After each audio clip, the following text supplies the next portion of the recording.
সম্মানিত গাইস, আপনাদের মাঝে আমরা সময়ের অপেক্ষিত কারণেই ভিডিও আপলোড করতে পারি না, কর্মব্যস্ততা জীবনের কারণেই। আসলে আজকে একটু সময় আমাদের হাতে আমরা পেয়েছি, এতটুকু সময়ের ভিতরে আপনাদের মাঝে খণ্ড খণ্ড কিছু ভিডিও আপলোড করতে চেষ্টা করতেছি। ইনশাআল্লাহ যদি আপনাদের ভালো লেগে থাকে লাইক কমেন্ট শেয়ার করবেন। আপনাদের লাইক কমেন্ট শেয়ারেই আমরা যেন এগিয়ে যেতে পারি ইনশাআল্লাহ।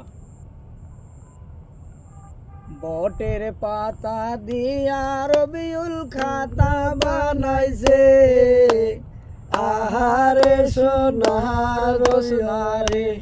বটের পাতা দিয়া রবিউল খাতা বানাইছে, আহারে সুন্দর জোসনারে।